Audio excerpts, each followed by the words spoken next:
I was actually talking more about candidature.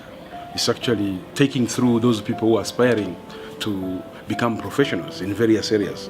Those who are coming from the health and safety, construction management and construction project management, for them to understand the journey which they take during the candidature and what it entails to become a candidate, final of course to be able to go for the interview.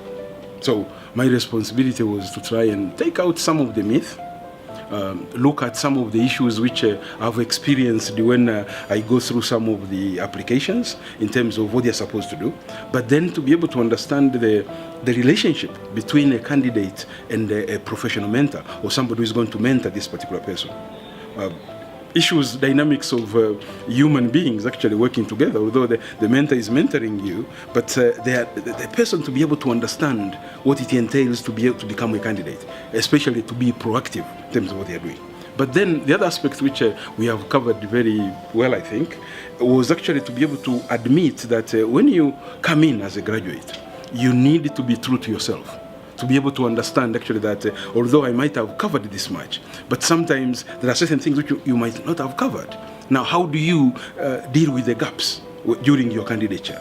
And then we dealt with issues of how they write their reports, because you have to write a report about two reports, one on success and the failures or challenges, and just to try and let them understand that, because most of them, they don't understand that the person who is being assessed is that person, not the organization where you work. So we went through understanding the do's and the don'ts in terms of the reports. And then we touched a little bit about the interview, because the post report is the interview. And I try to tell them actually the importance of making sure that you don't push yourself into writing reports and everything unless you are sure that you are ready.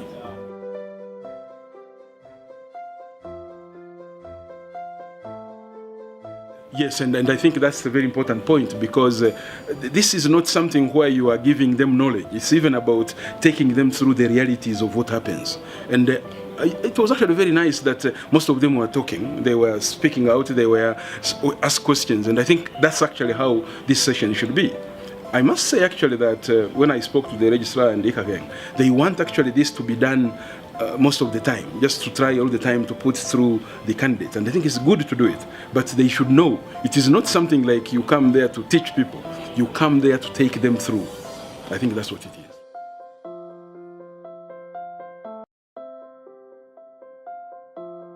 There are a number of questions. I think one of the questions which I think came out from them was actually the issue of how do they know that they have got, for example, the right mentor? Because which is a very important question, because sometimes the chemistry between you and the mentor may not be there. And if it's not there, I tell them they have to inform the council, because sometimes it's like that.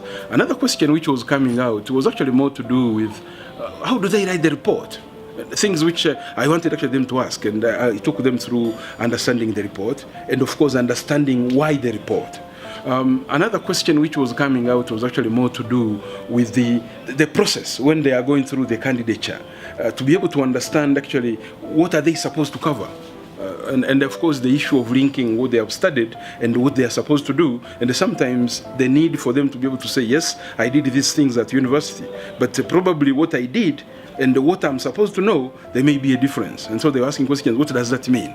And I tried to talk to them about the need to... And the other question which came out probably was more to do with, after they have done all these things and they go for the interview, does the interviewer expect them to know everything? And I said, no. But if you know something like 95 of what you're supposed to know, there are 5% which you may not know, but you need at least to understand what it is. You may not have done it, but you need to understand it, and you must be able to explain it. First point, which I think is very important for me, I think you need to start to behave like a professional in the relationship with the mentor.